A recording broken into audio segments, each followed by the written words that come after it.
Okay, welcome everyone. We're here live in Venice, Florida. Right over there is the Venice Aviation home of the Saudi Prince training station, air training school, known as Huffman Aviation. You may remember the whole 9/11 story about Rudy Decker. Today, we're going to go to the actual story rather than the made-up story that the FBI gave you. We're going to actually be reporting from this book right here, which is Welcome to Terrorland, the story of Muhammad Atta in Florida.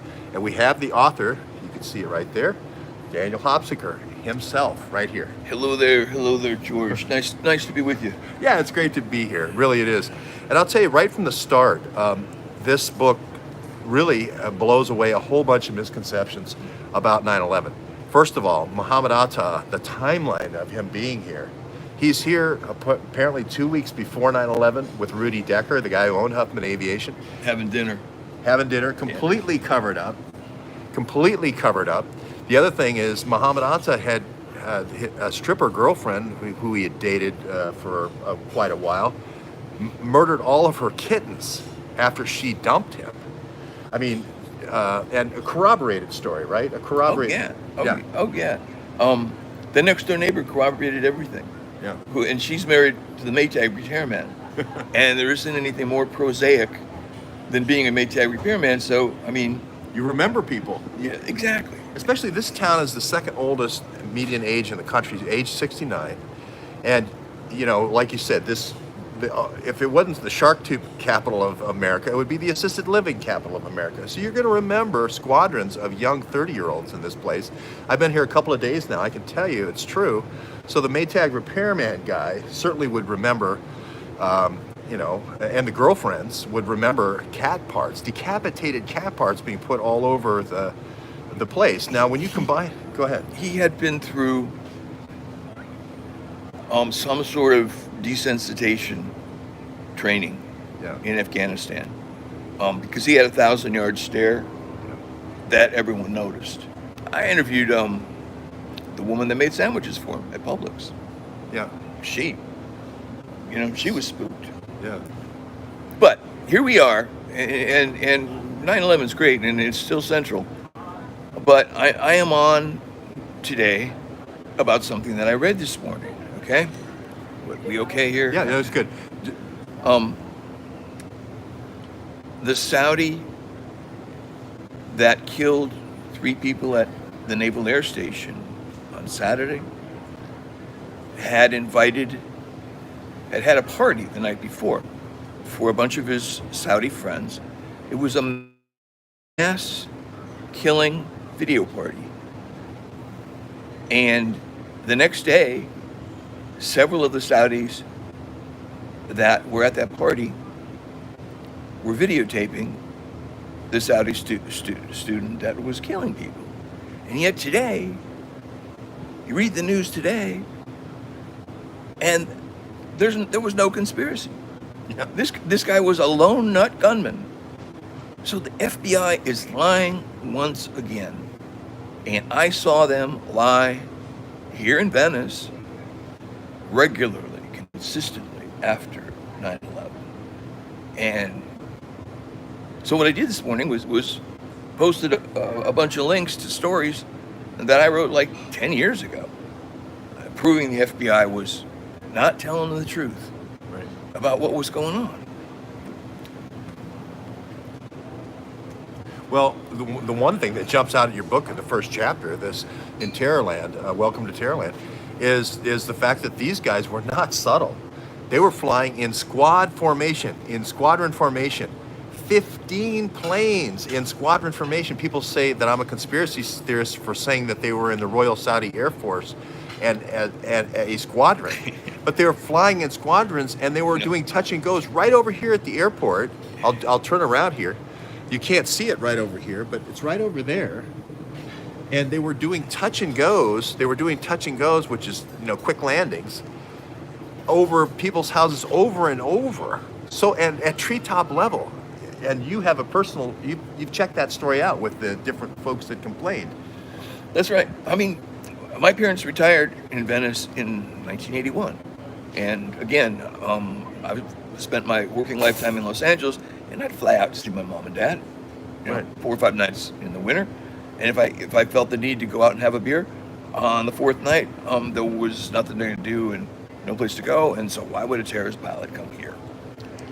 And you made the point in the book that, well, George Bush did have a brother that was running the state, and there was a Saudi intel presence here. And it wasn't for the weather. You made a good point about that. Going from Hamburg is a much more, where this cadre of 3 that came here, there was a cadre of 3 that went to San Diego. They certainly weren't coming here for the weather in July. Let's talk about San Diego for a minute. Oh, okay? sure. Because when I was done with Venice, I flew to San Diego. I mean, I flew out to Newport Beach. You know what? A buddy of mine died, and I went to his funeral in Newport Beach. And after the funeral, I took the opportunity to drive down to San Diego and spend a couple days poking into the story of the terrorists that had been there.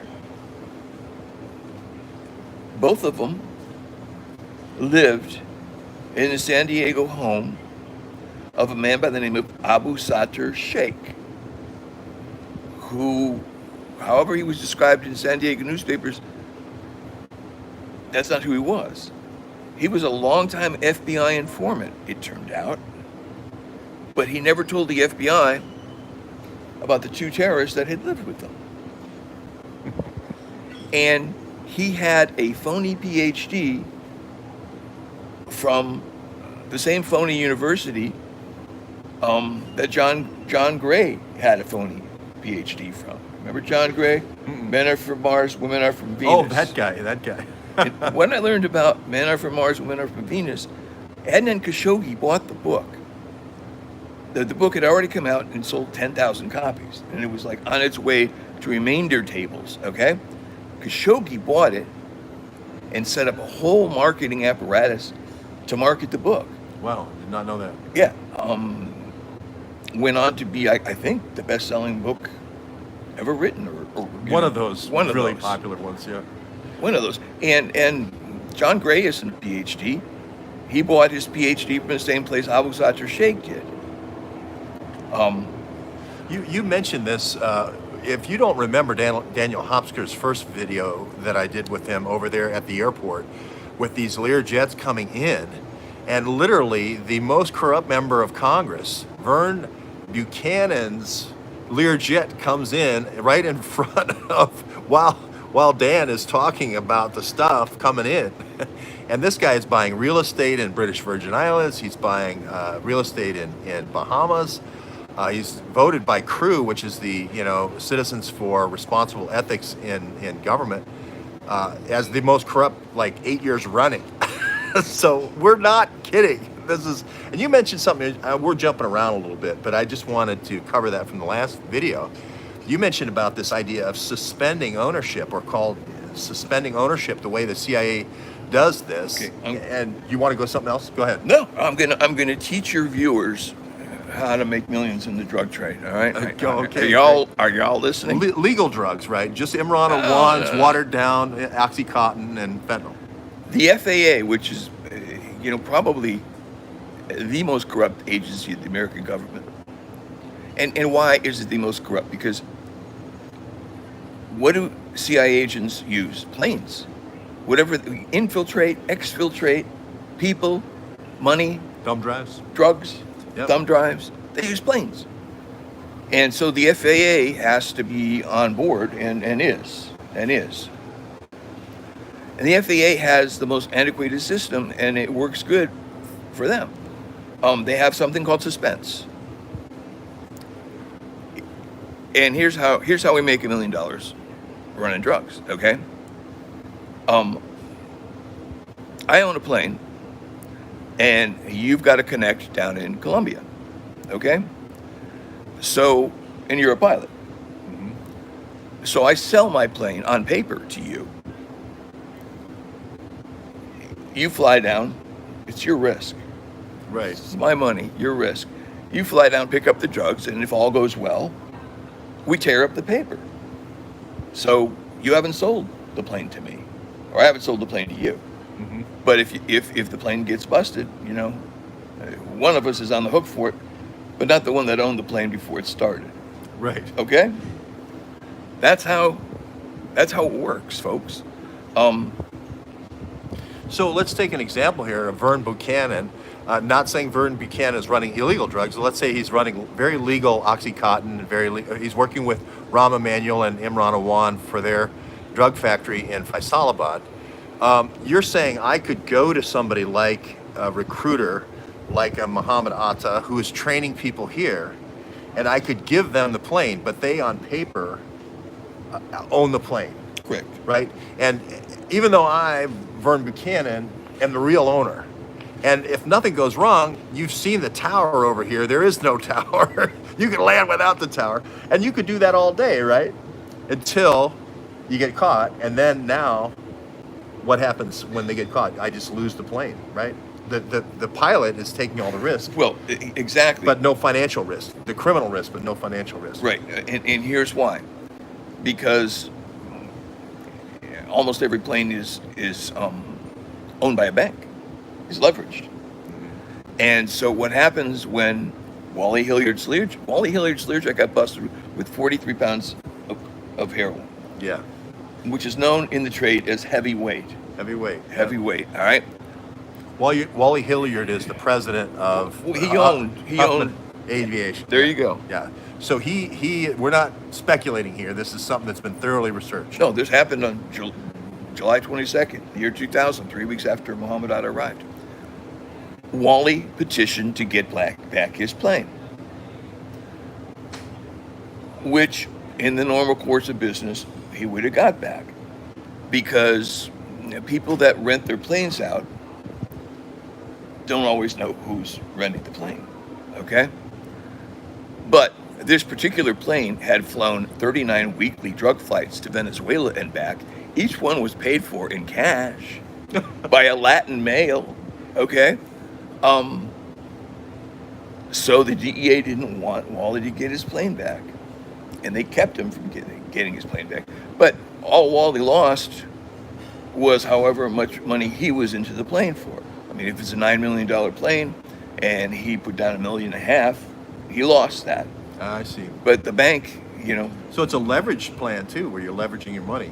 Yeah. And you mentioned there was this guy who's almost got monuments to him over at CIA headquarters named George Moore, that would do this kind of as a shuffle, like a revolving door every 6 months. And I didn't understand that completely. He founded the CIA's aviation wing, which would have been one of the world's larger airlines had CIA been on each of the planes. And what he did was, to make sure the planes could not be identified as CIA planes, he would rotate the ownership of the planes. He would get a dozen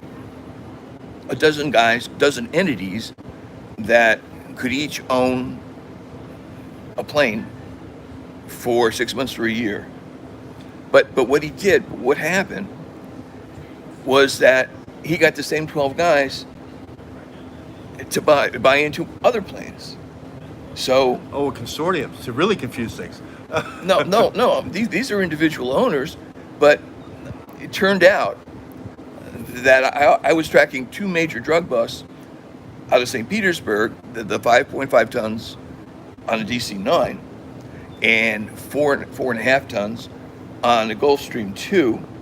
And if you go far enough back in the ownership of each of those two planes, they end up being owned by the same people. And then Khashoggi and Rami al-Batrawi were both on. So, have we lied to you folks about Khashoggi 1? They all track back to Khashoggi 1. 5 tons, 4 tons. This is a less than an hour away. We stayed in St. Petersburg last night. And it's the same on the boats too, with the containers, right? Same idea? 20 tons. 20 tons, and this is the Philadelphia bust, right?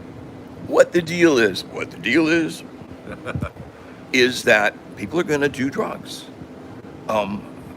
Human beings have been dabbling with their consciousness since probably the dawn of time. Criminalizing dabbling with your consciousness just allows whoever was in charge of the criminalization to make most of the money. Because what happened when prohibitions began, A vodka tonic cost $1, say. The next day, that vodka tonic was just as accessible as it was the day before, but now it costs $6. Right. Which builds in the massive. There is no pool of money in the world that comes close to that created by drug money. And unfortunately, until we legalize drugs, all drugs, somebody is going to be walking around with vast pools of money that can be used to corrupt officials. Right. Because everybody can be bought. Well, the county officials here, the city sheriffs or the county sheriffs seem to have a bad habit of being arrested for bribery about every so often, right? The sheriff of Sarasota County has been one of those jobs that is regularly at risk for felony indictment. Okay, Right. which is why you find drug trafficking taking place in the same places where Southern sheriffs hold sway. Yeah. Okay, because it goes back that far. To the day. Well, we were talking about Meyer Lansky, and yesterday I was at the Diplomat Hotel, which goes all the way back in the mob stories to Al Capone being where Alex and I were at Palm Beach Island, and then Meyer Lansky coming in there to that Hallandale Beach area and bringing in these Eastern European gangs from Russia. And then, of course, now, just fast forward, it's the Hank Greenberg gang and also Rahm Emanuel. But you let me know about a person that was in between in '83 when Meyer Lansky died. We're seeing the same network now from the same Operation Underworld that controls these ports with Bob Mueller and so forth. And I just wanted you to talk a little bit about the guy who kind of took over in between. Whoops, sorry about that. Whoop. Sorry about that, folks. Sorry about that. A little bit of operator error on the camera. So the guy who took over for Lansky. Alvin Melnick. Lansky died in '83, and Reader's Digest ran a story shortly thereafter saying that the man who had taken over the syndicate was Alvin Melnick. And I discovered a lot of connections between Alvin Melnick and Barry Seal and his confreres. But Alvin, who's a small man, okay, moved along with his son Sharif. Alvin's Jewish, okay, to Saudi Arabia in 1983 or '84. And so there's a chapter in Barry and the Boys, one of my favorite chapters, called Alvin of Arabia. And there's a guy named Jeff Epstein who also had a Saudi passport and liked to fly planes with Saudi pilots that came out of this flight school over here. But continue with the Alvin Melnick story. I think that's in a different book. It's called Barry and the Boys, which, your stuff is really expensive on Amazon. It's $40. Let me explain why. Yeah. Let me explain why. My first book. I mean, it's great stuff. I'm not saying. My first book did not reach bookstores until 5 years after it came out. And that wasn't through my choice. I got sued. And the guy that sued me made the lawsuit last 4.5 years. I got sued for Welcome to Tearland. Oh, really? Too. So whereas normally a bestseller will sell 50,000 copies and the writer makes $2.95 per copy, I sell 5,000 copies, but they're my books. And so if you're paying $40 for the book, it goes in my pocket. Oh, good. Okay. I mean, I'd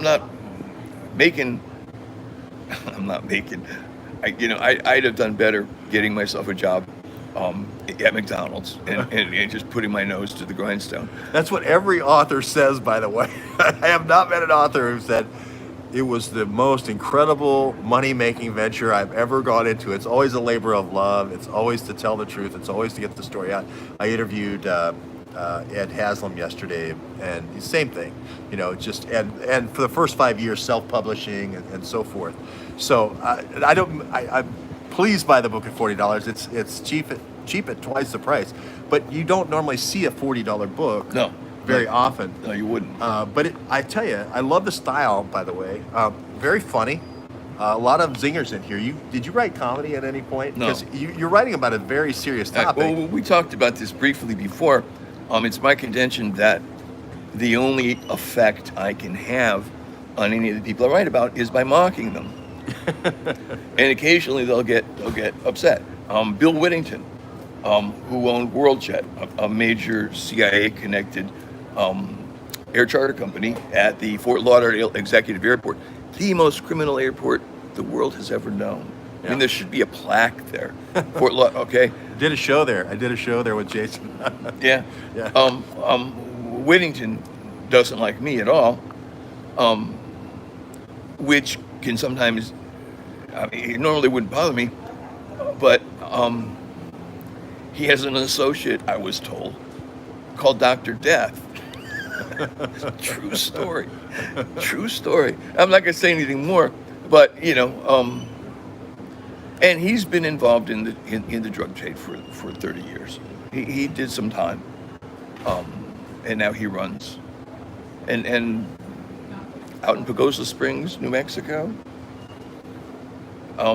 This is sounding like the Jeff Epstein story. I'm gonna give you the real story here, okay? Here is the distillation of my 20 years experience in investigating miscreants, okay? In every country in which there is a significant drug trade, I mean illicit drug trade, cocaine, heroin, blah, blah, blah. The people that control that drug trade are the same people that control the country. Okay, so you go to Honduras, you never find yourself surprised when some Honduran general gets busted, for moving coke.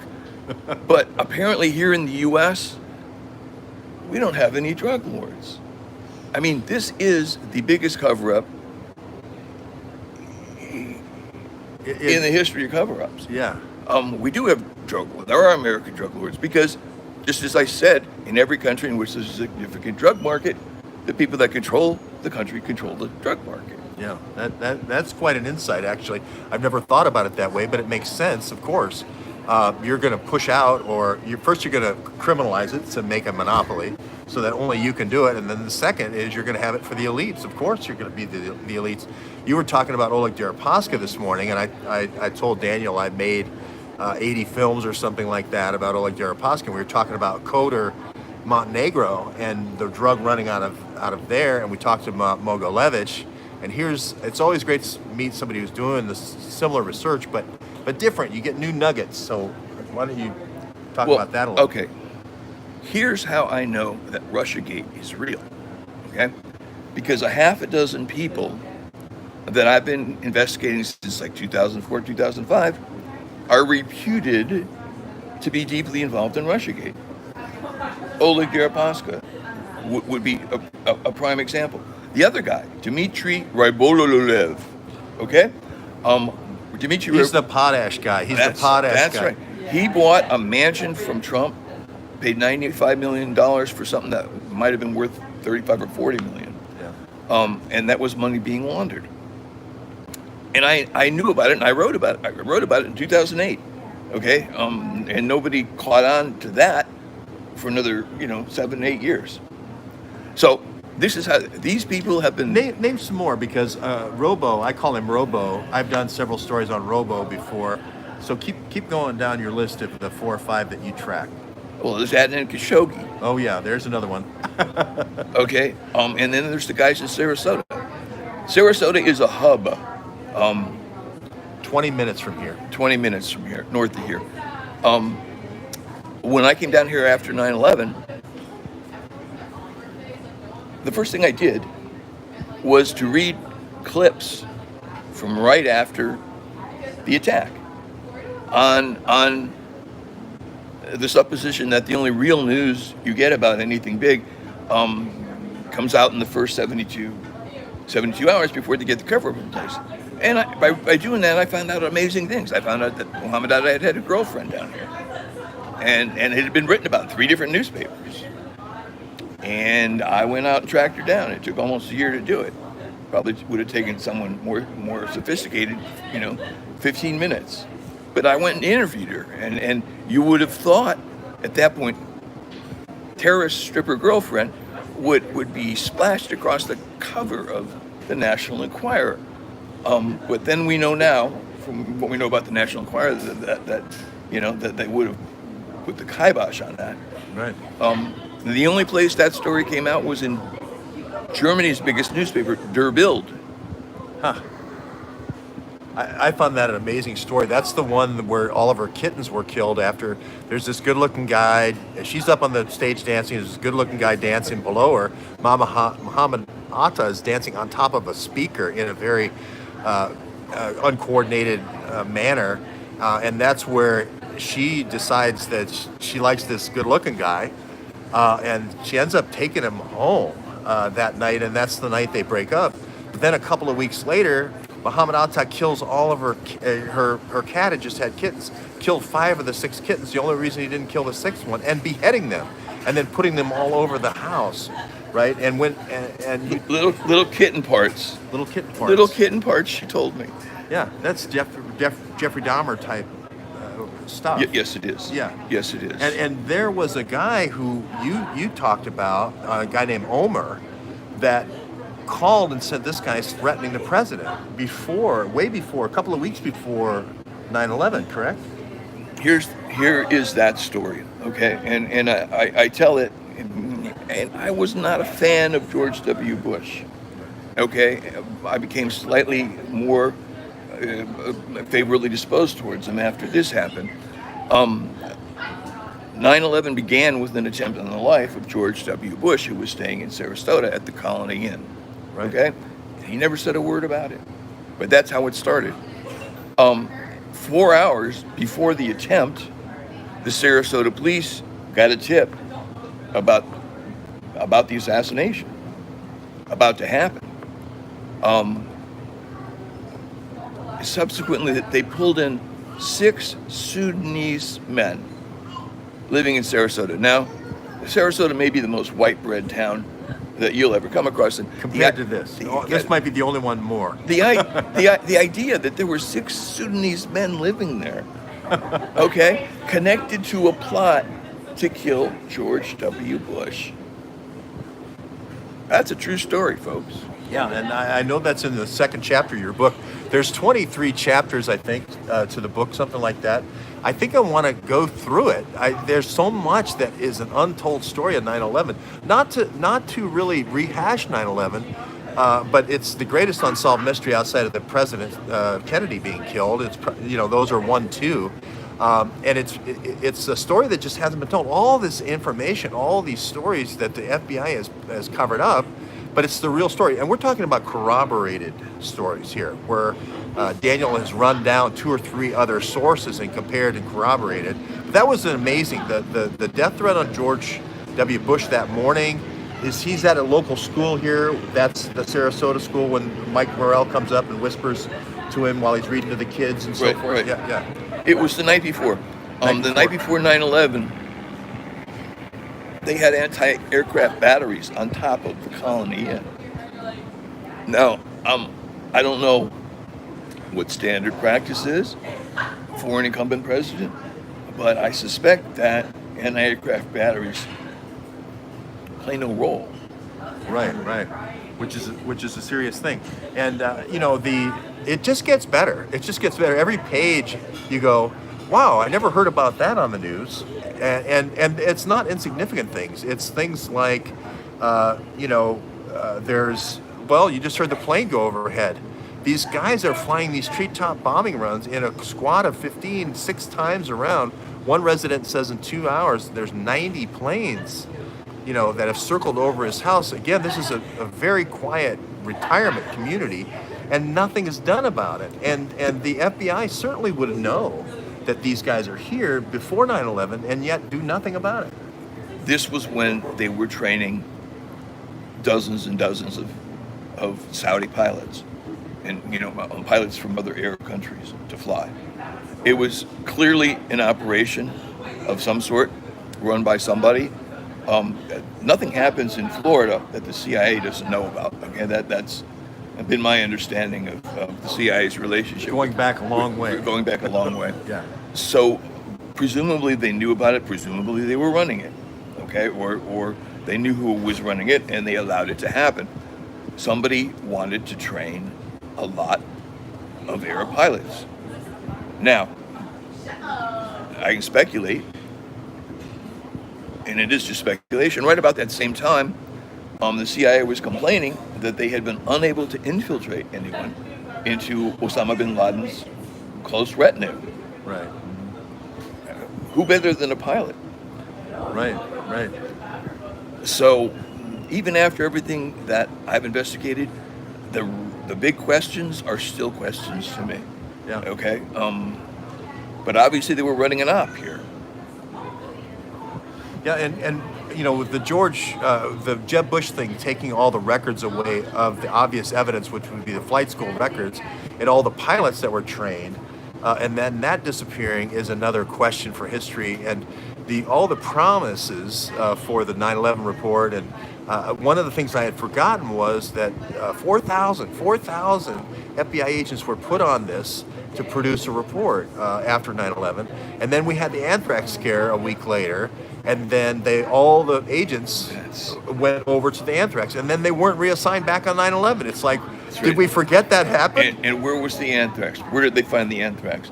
At the headquarters of the National Enquirer, who we've lately learned has connections to CIA. Correct. Yeah, it was like an opinion maker or whatever. Right. At CIA. But you're right. The anthrax scare stopped the 9/11 investigation, such as it was, in its tracks. Yeah, it's just an amazing story when you go through it. And I want to do this in keeping. I've just done a little bit of research on the 3 kids that were killed. There was 2 pilots at NAS Pensacola. I believe Eglin Air Force Base is close by, if not a part of the same complex. And then there was another kid who was the first day on the job at the guardhouse. And somebody said, hey, they're having some kind of meeting here with the squad. They had gone up to New York. This whole squad had gone up to New York. They'd gotten weapons somewhere. And I just did a cursory search on this guy, Walters, which is one of the kids that was killed the first day on the job, and it's the Otto Warmbier story all over again. He worked at a weapons factory called CNH Precision Weapons. His father had this thing, Shane Walters. You just get the feeling that they were trying to get the secrets or infiltrate this weapons kid, and somebody. If you don't remember the story about Otto Warmbier, his father, they had a thing called blackstoning, which takes the shine off of sniper rifles and moonlight and sunlight. So it's a special process, and you can also remove serial numbers. It just seems like these are covert. There's always this tinge of covert action. Couldn't it be that just he was the son of a cabinet maker or something like that? I'm exercised about that right now. The FBI is lying again. I mean, and it's blatant, okay? I mean, it was reported the day after these poor people died that they had been to a party the night before, that several of the students had filmed the killings. Yeah. And today the FBI comes out, or somebody comes out, and says that there's no conspiracy. It's beyond the pale, as far as I'm concerned. You made a mention of that, where the FBI didn't supposedly know the identities of 9/11 hijackers, and then knew them 24 hours later, and that was the story. So it was like, I thought it was great. It was 19 lone hijackers, like the lone gunman theory, but it was just 19 lone hijackers. No conspiracy, they didn't know each other. 1 week after 9/11, Newsweek, the Washington Post, and the LA Times all reported that a half dozen of the terrorist hijackers had received training at secure military facilities here in the U.S. That 3 of them had been at the Naval Air Station in Pensacola, where all this happened. That Mohammed Atta had attended International Officers School at Maxwell Air Force Base. Yeah, in Alabama. And that a couple of them had been at the Defense Language Institute. And yet, the next day, the Pentagon had issued a non-denial denial, and the story was dropped, except by me, okay? Except, I mean, the denial was, well, some of the ages and some of the names, and Muhammad is a very common name, blah, blah, blah, blah, blah. I spoke to the woman in the Pentagon who wrote the original press release saying that 3 of the hijackers had not received training at the Naval Air Station In Pensacola. Yeah. And she wouldn't go any further than the press release. And I said, in the case about the murder of 3,000 people, the level of specificity in your press release, lacks a certain something. Yeah, okay? the bar is a little higher for the greatest mass murder in American history, and I wanted to, excuse me for a second, I wanted to highlight the fact that a lot of the details of this program that you were kind of ringing the alarm bells about, the Saudi training program, are now coming out. First, we had 125 students grounded. Then it went up to 300 for all of Pensacola. There are other training facilities here like Embry-Riddle, where they do helicopter Black Hawk training. But then the number went up to 825 that are all Saudi trainees now are grounded for at least, who knows, for another week or something until they can do the investigation. But again, it has that 9/11 feel to it where why don't we know? Why don't we know about who was at the party and why is this being suppressed?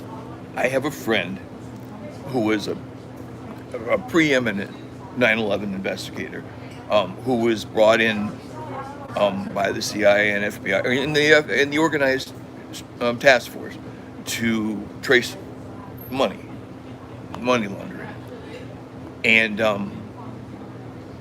she told me that the Saudis got a pass for 9/11. That why we weren't on Saudi Arabia, 15 of the 19 hijackers came from Saudi Arabia. Right. Was because they got a pass. You did a very interesting. You've done so much stuff. It's amazing. I'm discovering it now. But Let me go ahead. I'm sorry. No, go ahead. While I'm thinking of it, let me tell you another story that involves this same person.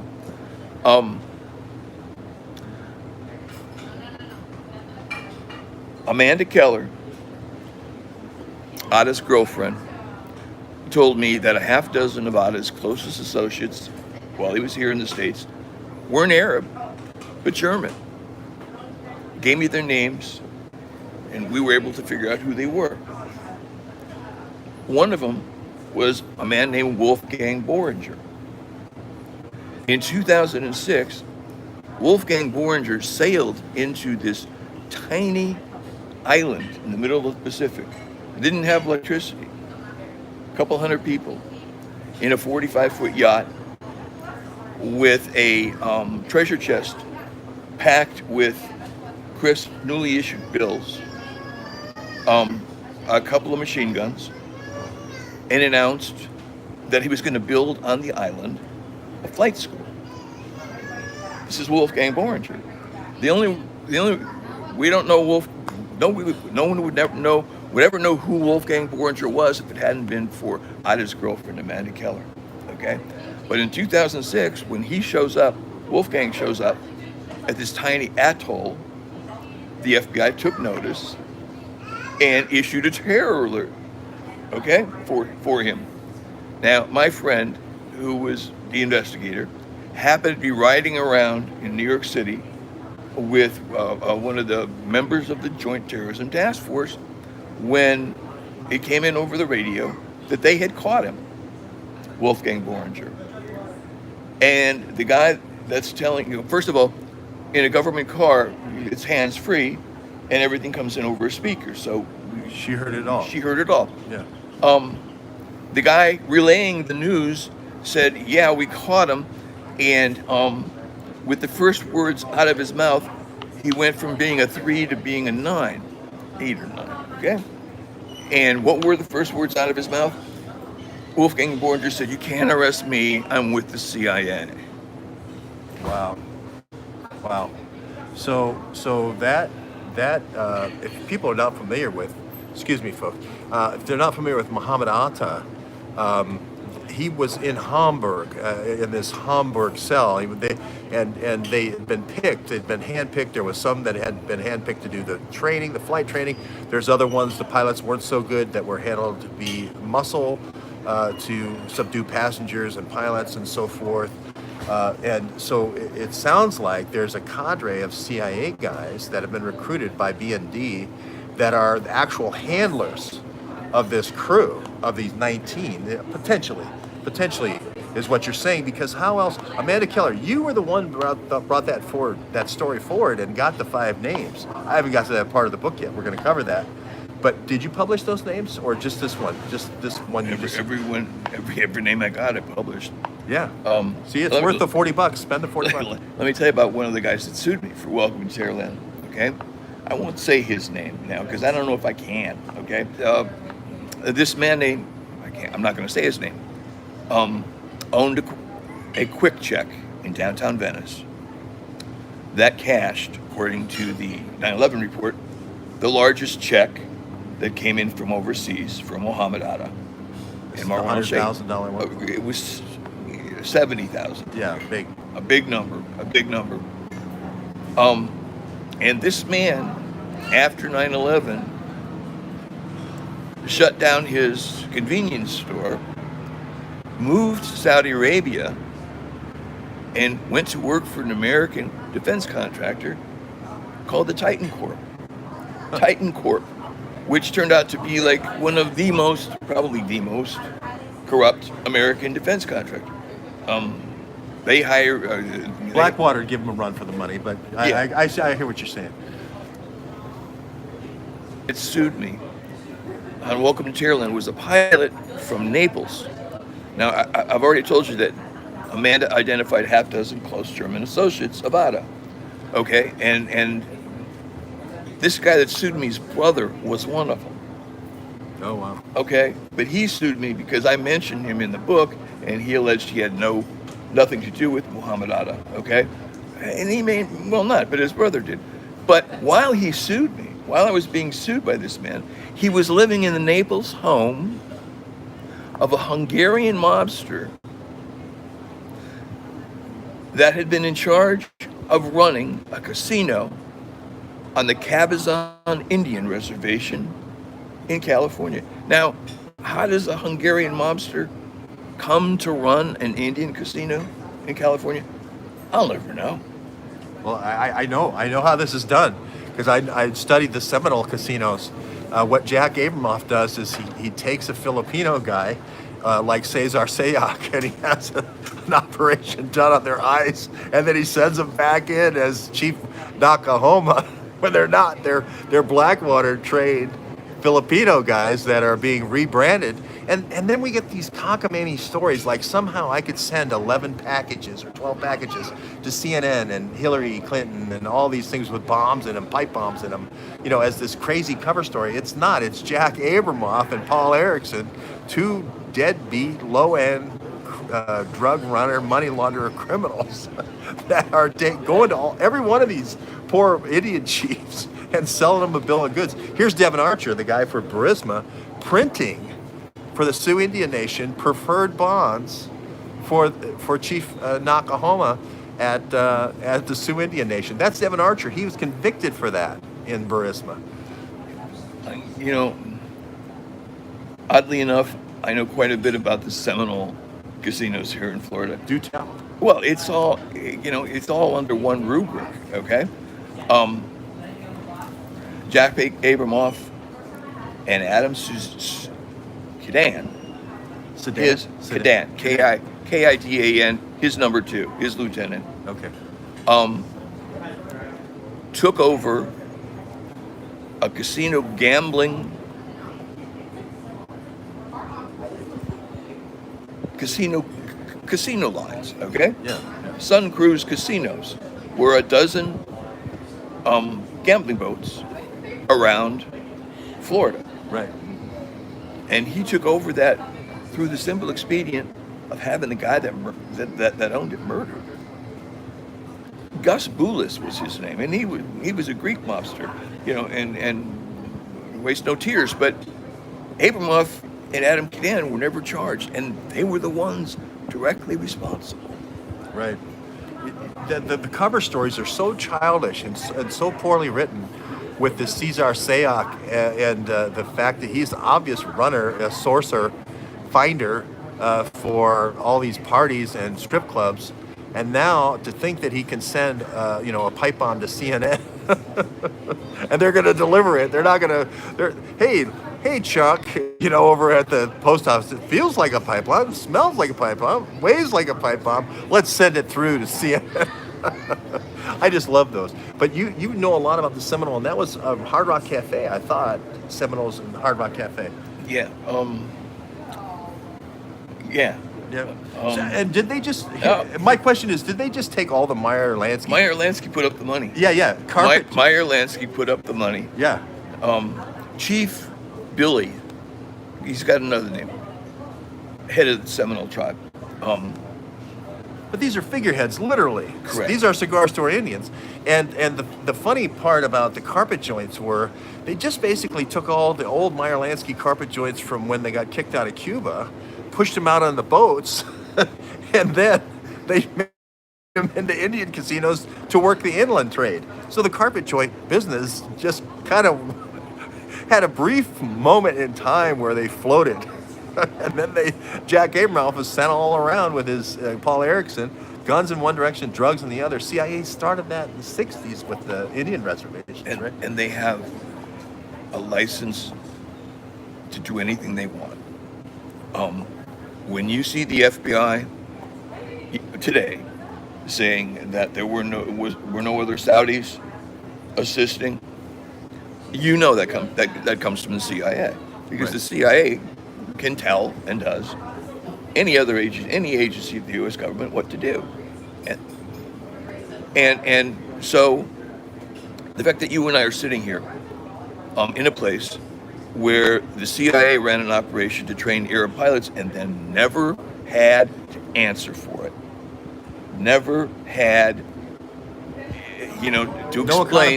No accountability at all. None at all. And we're sitting, by the way, the reason why we chose Sharky's is this was Muhammad Atta's favorite place to eat, unless he was getting a sandwich at Publix, which is a grocery chain store. But this was his favorite dining out place. Of course, it's close right across from the airport. But he was seen here all the time. Let's talk about the plaque that you showed. Oh, yeah. On Saturday, all right? This is the plaque going back to the time of the Flying Tiger, which was kind of a drug running operation. Again, 5% of the guys in the back, guys with the glasses, the beards, and the hat really close over their eyes. The rest of the Flying Tigers, the brave guys up front, clean shaven. I'm saying it was infiltrated. I'm not saying it was all a drug running operation. That airport goes back to training those Flying Tigers. Take it from there. Well, when you and I met on Saturday, you showed me the plaque, which surprised me, because it wasn't the original plaque. It wasn't the plaque that I reported on in like 2006, 2007.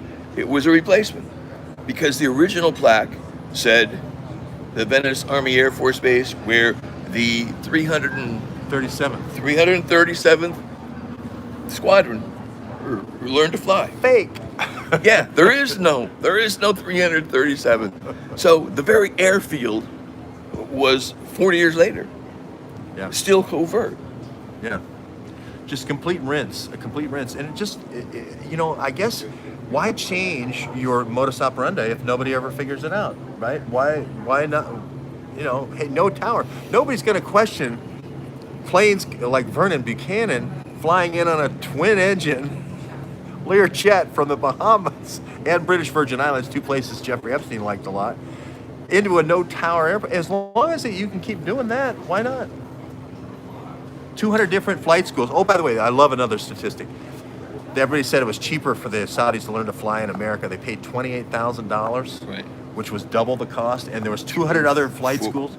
6,000 is normal 6,000 to learn, okay, and they were charging more than 4 times that. See, that's a terrorist premium, right? You were saying if you're going to be a terrorist, it's here. You get a high cost, right? And here's the thing: 9/11 affected all of us. Right. I mean, Right. we all suffered watching those poor people falling out of windows. Right. Okay? Yeah. We all suffered watching that. And to not even get the true story afterwards, and here we are almost 20 years later, and some Saudi takes out 3 people, and he's obviously got a bunch of Saudi friends that were along for the ride, and yet they say he's the lone guy. You know, I mean, I want to live in a place where there's news, Right. where they report the news. You mentioned that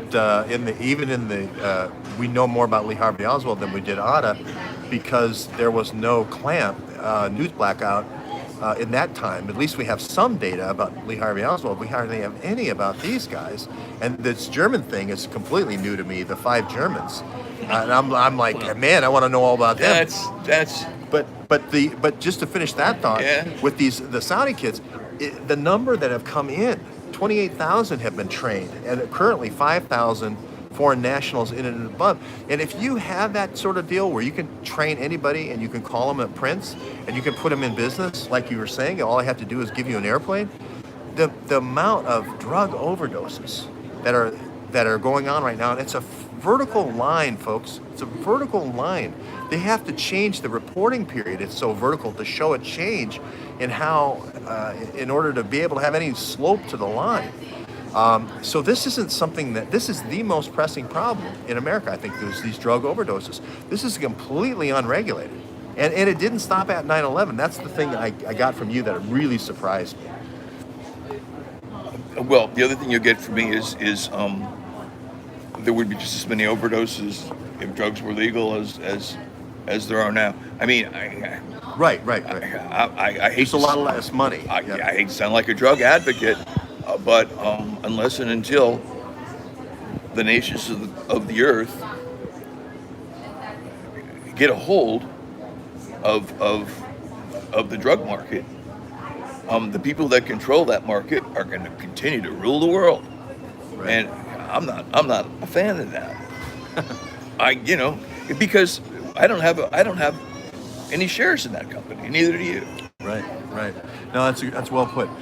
So I'm going to do another chapter. We're going to keep doing more chapters. I just did the introduction of chapter 1, and we got through so many stories I hadn't heard before. I'm going to do a couple more, and then meet back with Daniel Hopsicker at different places around here, and we're going to go to all the places so you'll see them. You're seeing it exactly as Muhammad Atta saw it, which is kind of neat. You know what? Let me say one last word. It was spooky to be here after 9/11 because this is where it happened. I mean, you remember how intense it was, right? Sure. And there's a tree on the apron of the Venice airport, and Atta would have had to drive past that tree every time he went out to practice touch and goes. And I just found that so bizarre that he had to see this tree, this living thing, and yet he did what he did. And there's no doubt that he did it, okay? He hated Americans.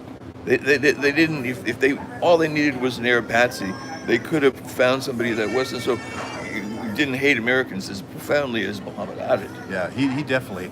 I've heard a lot of stories. Ed Haslam told me a story where he was an ad exec in Bradenton, just north of here, and they actually had a call out here with Rudy Decker, who was running the place, and they saw Atta, and I think the other guy was I can't remember. Marwan Al-Shehi? Garwan, yeah. And the other one is the Al Gamadi.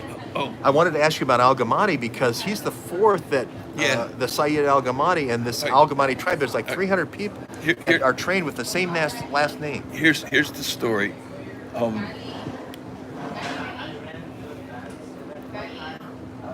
A woman executive at Hilliard's Ambassador Aviation in Naples.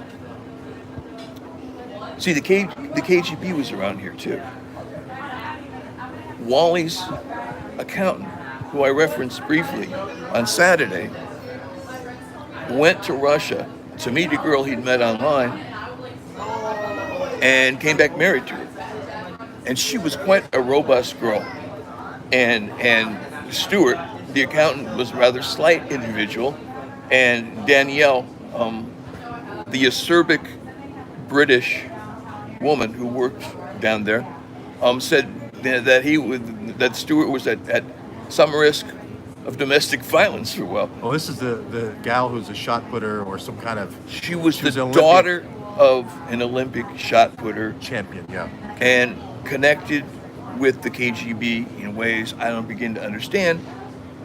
But so they were here doing what I can't tell you. It almost reminds you of when George Bush said, we're going to work together. It's brave. It's a new world order. He meant it was combining the Soviet intelligence with CIA intelligence to run rat lines like we've never had before. We don't have to worry about each other's intelligence service to get in the way. We're going to merge. It was almost like two crime families deciding to merge. Well, in a way. And that is the overarching story that we're both talking about whenever we're talking, because the first industry in the world to benefit from globalization was organized crime, which became transnational organized crime. And Obama was issued a strange paper, something, in 2012, warning us about the power of transnational organized crime. And that transnational organized crime has more power than any single... Yeah. Well, chilling thoughts. And it's a funny book. I'm not kidding. It's actually funny. There's a laugh a minute in the book. Go out and buy it. Buy out. You can only get these used. Like, there's not many in stock. Why is that? Because I'm the only one that has them. Oh, okay, I got it. I'm the only one that has them. And what do they take as a chunk when you sell it on Amazon, or you sell it as